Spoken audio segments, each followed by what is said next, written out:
বর্তমানে এই ধরনের মানুষ সমাজে খুব বেশি দেখা যায়, যারা হচ্ছে মুখের সামনে চোখের সামনে একরকম বলে, পিছনে গিয়ে আরেক রকম বলে। আবার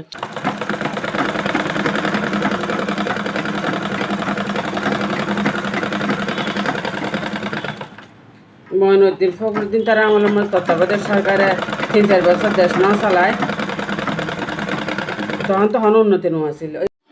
আবার চোরকে বলে চুরি করার জন্য, আবার গৃহস্থকে এসে বলে সজাগ থাকার জন্য। এই ধরনের মানুষ খুব বেশি দেখা যায়। আসলে কি আর বলবো, এরকম সচরাচর সব জায়গায় আছে, যেটা আসলে বেশিরভাগ মানুষের হয় এটা আপনজনদের মধ্যে। এখানকার কথা এখানে বলা, ওইখানকার কথা এখানে এসে বলা, এগুলো হচ্ছে। এই জন্যই তো আমি মনে মনে চিন্তা করি, গ্রামের মানুষ শহরে কেন এত বেশি থাকতে পছন্দ করে। শহরে থাকলে অনেকটা ঝামেলা মুক্ত থাকে মানুষ, গ্রামের কানাঘুষা থেকে সমালোচনা থেকে অনেকটা দূরে থাকে, যার কোনো উত্তর দিতে হয় না, কোনো টেনশন নিতে হয় না এ সমস্ত কথার জন্য। হ্যালো এভরিওয়ান, সবাই কেমন আছেন? আশা করছি সবাই খুবই ভালো আছেন। আস্তে আস্তে আমাদের সব রোজা শেষ হয়ে গেছে, আজকে কিন্তু ঈদের দিন।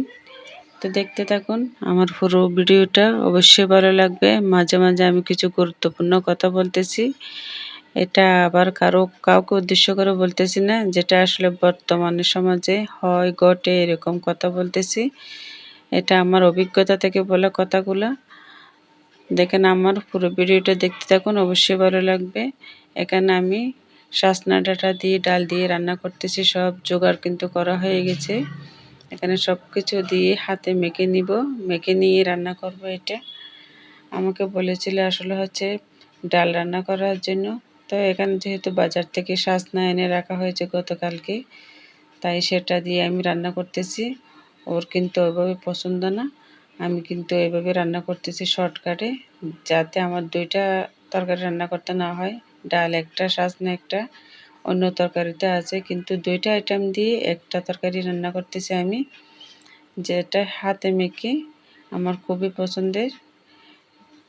আমি হাতে মেখে রান্নাটা আমি বেশিরভাগ করি, যার একটাই কারণ হচ্ছে তেল ছিটকে পড়ে চুলার আশেপাশে ছিটছিটে হয়ে যায়, এটা আবার অনেকক্ষণ মোছামুছি করতে হয়।